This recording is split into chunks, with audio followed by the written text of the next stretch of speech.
அன்பு நெஞ்சங்களே, இறைவன் நமக்கு தந்த புதிய நாளிலே இறைவனுக்கு நன்றி கூறி இறை வார்த்தையால் நம் வாழ்வை பயனுள்ளதாக மாற்றுவோம்.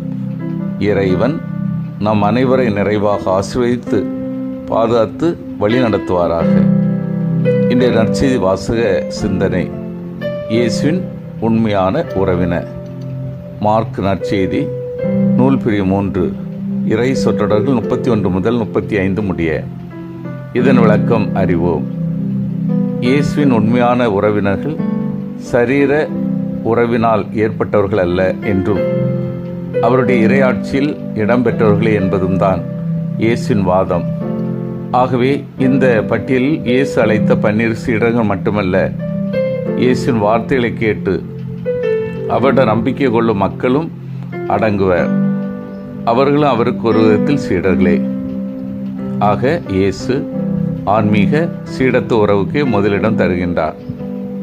என் தாயும் சகோதரர்களும் யார் என்ற இயேசுவின் கேள்வி தம்மை பெற்று வளர்த்த அன்னை மரியாவை அவமதிப்பதாக சிலர் கருதுகின்றனர்.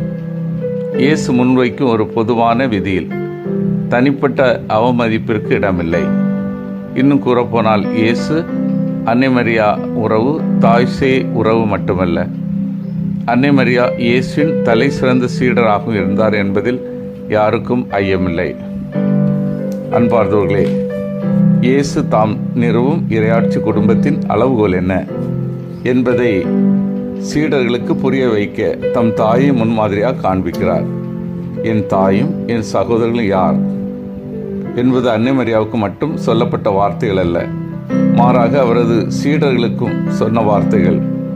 குடும்பத்தால் ஏற்படும் இரத்த உறவுகளை விட இறை திருவுளத்தை நிறைவேற்றுவதன் அடிப்படையில் ஏற்படும் உறவுகளே சிறந்தவை என இயேசு கூறுகிறார்.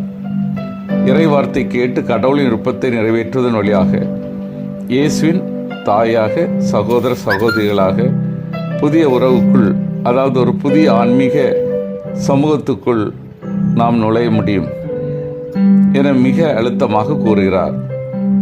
எனவே இயேசுவும் அவர்தம் சீடர்களும் இணைந்து கட்டி எழுப்பும் இறையாட்சி குடும்பத்தில் இறை வார்த்தையை கடைபிடித்து கடவுளின் விருப்பத்தை நிறைவேற்ற முன்வருவோம்.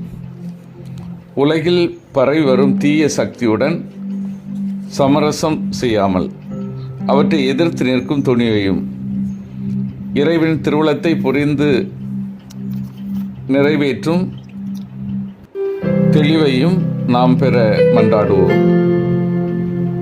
சிந்தித்து தியானித்து செயல்படுவோம். நான் கடவுளின் திருவுளத்தின்படி வாழ்கின்றேனா? என்னிடம் இறை வார்த்தைக்கு ஏற்ப வாழ்வு உண்டா? நான் திறந்த மனதோடு இயேசுவின் போதனையை ஏற்றுக்கொள்கின்றேனா? மன்றாடுவோமாக. வல்லமை மிக்க இறைவா, நாங்கள் அனைவரும் திருவுளத்தின்படி வாழவும் எங்களிடம் இறை வார்த்தைக்கு ஏற்ப வாழ்வு அமையவும் திறந்த மனதோடு இயேசுவின் போதனை ஏற்றுக்கொண்டு செயல்படுத்தவும் வரம் தாரும். ஆமீன்.